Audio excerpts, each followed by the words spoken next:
देखो चुनाव का समय है और अपील करने आया मैं भी आप लोगों के बीच में। ये सब आप लोगों को विदित ही है कि चुनाव हो रहा है, विधानसभा में बाई इलेक्शन हो रहा है और हमारे गठबंधन की जो एनडीए गठबंधन है उसकी प्रत्याशी जो राष्ट्रीय लोकदल की अधिकृत प्रत्याशी हैं मिथिलेश पाल जी, उन्हीं के लिए मैं आप लोगों के बीच में समर्थन और अपील करने आया हूँ। 20 तारीख में वोटिंग होना है कि भाई सभी लोग अधिक से अधिक मतों से आप लोग जिताने का काम करें। अच्छे प्रत्याशी हैं, व्यवहारिक हैं। पहले भी आप लोगों ने उनको मौका दिया था, 2009 में भी वो बाई इलेक्शन हुआ था और देखो इत्तेफाक यह है कि उन्हें दोबारा भी मौका बाई इलेक्शन में मिलने जा रहा है। जब कोई व्यक्ति चुनाव लड़ता है तो 5 साल के एमएलए बनता है, लेकिन उनको पहले भी मौका बाई इलेक्शन के रूप में मिला।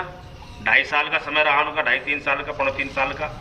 अब दोबारा जो मौका मिला फिर उनको 2.5-3 साल। भाई मैं तो ये कहूंगा अपने बड़े बुजुर्गों से, सभी लोगों से, सब समाज, इनका 5 साल का कार्यकाल पूरा करवा दो। 2.5 और 2.5 5 ही होगा, पूरा भी नहीं हो रहा है, तो इसलिए 2.5 इनका 5 साल का कार्यकाल अब पूरा होगा। और भाई देखो मैं अपने समाज के लोगों से विशेष आग्रह करूंगा, दलित समाज के लोगों से। मैं पहली बार मंदिर में आया हूं और देखो बड़ा सम्मान चौधरी जैन जी ने, माननीय मुख्यमंत्री जी ने आपके भाई को, आपके बेटे को दिया। एक कैबिनेट मिनिस्टर बनाकर कोई छोटी बात नहीं है। हमारे समाज का सम्मान बढ़ाने का काम किया, हमारे समाज का गौरव बढ़ाने का काम किया। ये ऐसा नहीं जो सम्मान है ये अनिल कुमार जरिया है, लेकिन जो ताकत बढ़ाने का काम किया है, जो ताकत दी है वो हमारे अपने समाज के लोगों को दी है। मैं एक छोटी सी बात बताना चाह रहा हूं। देखो 5 मार्च 2024 को शपथ ली थी आप लोगों ने और 4 मार्च में मेरे पास फोन आया था जैन चौधरी जी का कि अनिल आप लखनऊ की तरफ कूच करो, मैं आपके समाज को ताकत देने के लिए, दलितों और पिछड़ों को ताकत देने के लिए मैं आपको मंत्री बनाने जा रहा हूं और लखनऊ जाइए शपथ लीजिए। तो यह छोटी बात है, जबकि हमारी पार्टी में राष्ट्रीय लोकदल में भी 9 विधायक सभी समाज के एमएलए हैं, सभी काबिल थे। कोई भी मंत्री बनता वही अपनी जिम्मेदारी का निर्वहन करता, हम लोग भी कर रहे हैं भाई। लेकिन जब मैं ये कहना चाहता हूं आप लोगों से, जब भी किसी व्यक्ति को सामाजिक रूप से, राजनीतिक रूप से जब सम्मान मिलता है तो निश्चित रूप से अपने घर परिवार में जाता है कि नहीं जाता है कि भाई मुझे ये सम्मान पार्टी ने दिया है या समाज ने दिया है, ये पगड़ी है मेरी, इसका सम्मान आप लोगों को रखना है। तो ये राजनीतिक सम्मान आप लोगों को मिला है, ये कोई छोटी बात नहीं, बड़ी बात है। उत्तर प्रदेश में 26 करोड़ की जनसंख्या है और 26 करोड़ लोगों में 20 लोग कैबिनेट में बैठते हैं, जिसमें माननीय मुख्यमंत्री जी हैं, और 19 लोग कैबिनेट मिनिस्टर हैं। उन 19 लोगों में आपके भाई बैठते हैं, वहां सारी बातें, सब चर्चाएं होती हैं। तो ये कोई छोटी बात नहीं, बहुत बड़ा सम्मान है। पश्चिम उत्तर प्रदेश में पहली बार किसी दलित समाज के भाई को पहली बार कैबिनेट में मिनिस्टर बनने का मौका मिला है और वो मौका दिया है एनडीए की सरकार ने, चौधरी जैन जी ने, मुख्यमंत्री जी ने। तो छोटी बात नहीं भाई, एक ताकत है आपकी। हमारा आपका संपर्क कम हो सकता है, फेस टू फेस हो सकता है, मैं भी कुछ कम जानता हूं। आज गांव में आए हैं, रूबरू हो रहे हैं, लेकिन ये जरूर जानते होंगे हमारे अपने लोग कि हमारी बिरादरी का, हमारे समाज का भी जनपद में एक एमएलए है और जिसको जैन चौधरी जी ने मंत्री बना रखा है। ये तो जानते हो, नहीं जानते हो या ये भी नहीं जानते भाई? इतनी बात तो जानते हैं, सभी लोग जानते हैं। कोई काम पड़ जाए, कोई दिक्कत आ जाए, ऊपर वाला ना करे कोई ऐसी बात हो, लेकिन आदमी जरूर महसूस करता है नहीं यार चलो हमारी बिरादरी के, हमारे समाज के मिनिस्टर, हम तो उनके पास चलेंगे। भाई देखो कोई ना आवे तो बात अलग है, लेकिन मेरे पास अगर कोई आदमी आता है, चाहे वो दलित आए, चाहे पिछड़ा आए, चाहे अगड़ा आए, कोई भी आए, जो संभव मदद मुझसे होती है मैं उसकी मदद करता हूं। और विशेषकर जिस समाज में व्यक्ति पैदा होता है, जिस समाज में उसका जीना मरना है, उस समाज के लिए वो हमेशा विशेष सोचता है कि हमें अपने लोगों की मदद करनी चाहिए, और मैं मदद करता भी सब लोग। आपके रिश्तेदार हो सकते हैं, आपके नाते हो सकते हैं, पुरकाजी में भी रिश्तेदार होंगे, आप जानकारी कर सकते हो। तो ये बहुत सारी बातें हैं, मेरा अधिकार भी है आप लोगों पे। मेरा अधिकार वोट मांगने का समाज के नाते भी है। हमारा आप एक समाज के हैं, बिरादरी एक है, रिश्तेदार भी आप हो सकते हो, और भाई एक जिम्मेदार के नाते मेरा अधिकार भी है कि आप मेरे साथ, मेरी मजबूती के लिए, मेरे सम्मान के लिए राष्ट्रीय लोकदल को वोट करें। भाई राष्ट्रीय लोकदल ने इतना बड़ा सम्मान दिया है, तो हमें कुछ तो कर्ज उनका नेताओं का उतारना चाहिए, नहीं उतारना चाहिए? बताओ, कुछ तो उतारना चाहिए ना। देखो एक बात सुनो, जहां आप लोग हैं, और मैं भी वहीं से निकल के आया हूं, बीएसपी से, हमारा समाज ज्यादातर बसपा के साथ जुड़ा रहा। संबंधों में संबंध निभाते हैं लोग, लेकिन ज्यादातर बीएसपी के साथ जुड़ा रहा। लेकिन बीएसपी के क्या हालात है, किसी छिपे तो नहीं भाई। बीएसपी आज कमजोर स्थिति में है, उसके जिम्मेदार ना आप हो ना मैं हूं। ये तमाम जितने भी लोग बैठे ना, ये मनसाराम प्रधान है, नरेश है, प्रमोद है, ये पूरी टीम, ये भी सब बीएसपी में ही थे, सब लोग, सब इसे सारे बसपा में थे, लेकिन आज आपके भाई के साथ काम कर रहे, क्योंकि वो प्लेटफॉर्म उन लोगों ने कमजोर कर दिया, गलत नीतियों से कमजोर कर दिया। उसके कारण आज चंद्रशेखर पैदा हो गए। मान्यवर काशीराम जी की जो नीतियां और रीतियां थी, जिनसे पार्टी चला करती थी, वो नीति रीति आज बहुजन समाज पार्टी में नहीं रहेगी। आज बीएसपी में दलित के अलावा, दलित भी पूरा नहीं है, उसके अलावा कोई और दूसरी बिरादरी वोट करने को तैयार नहीं है, न वोट मांगने जाते हैं। कोई बसपा का आदमी 5 साल में आता हो तो बता दो भाई, कोई बताता हो कि जी हाँ ये हो रहा, वो हो रहा, कुछ कार्यक्रम पार्टी के चल रहे हैं, कुछ नहीं। लेकिन इसका खामियाजा कौन भुगत रहा? खामियाजा तो समाज भुगतता है भाई। जब कोई दिक्कत परेशानी आती है तो उसके सामने कोई आदमी नहीं होता भाई, किसके साथ जा खड़े हो, किसके पास जावे। चलो आपके गांव को तो विधायक जी, आप विधायक जी के पास भी जा सकते हो, ये आपकी मदद करता है। लेकिन क्या कवाल ही पूरा समाज तो नहीं है भाई?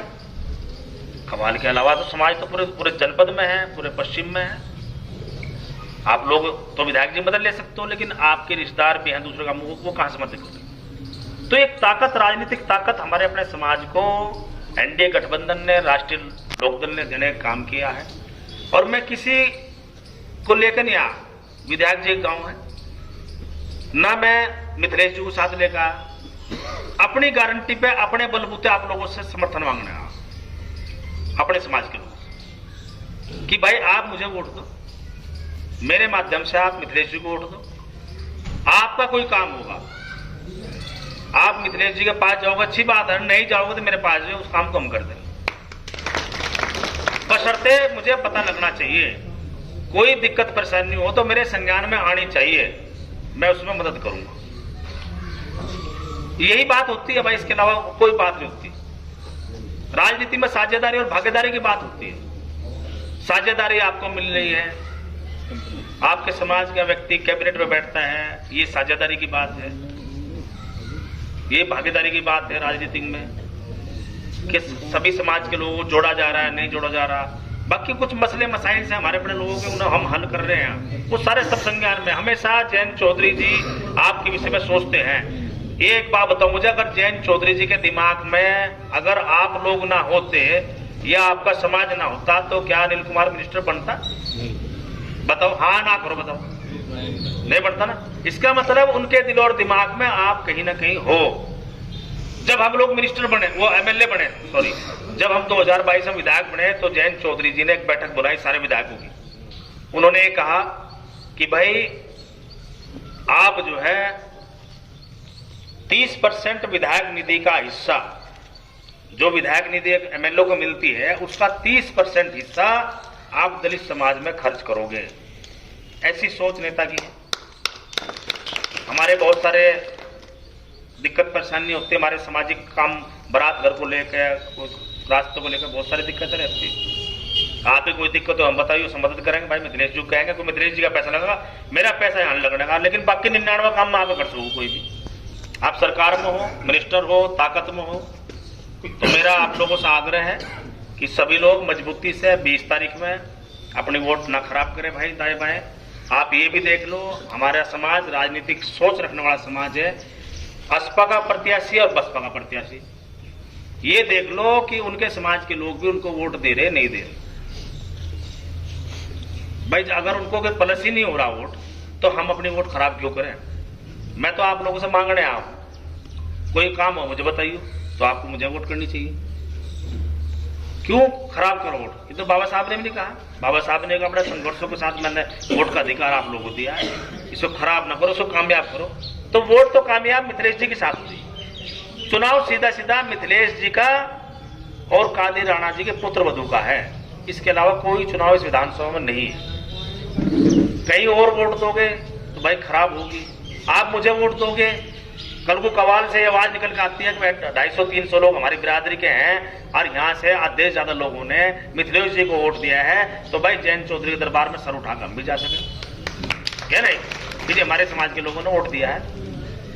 और भाई कोई काम होगा, विधायक जी यहाँ सुनो, मैं मिथिलेश जी को काम हो, हमें बताइए, हम आपका काम करवाएं।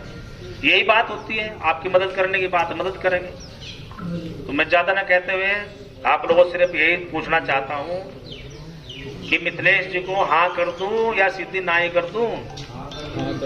है भाई, हाथ हाँ को तो बता दो। चुनाव निशान हैंडपंप है, हैंडपंप 5वें नंबर पर निशान है।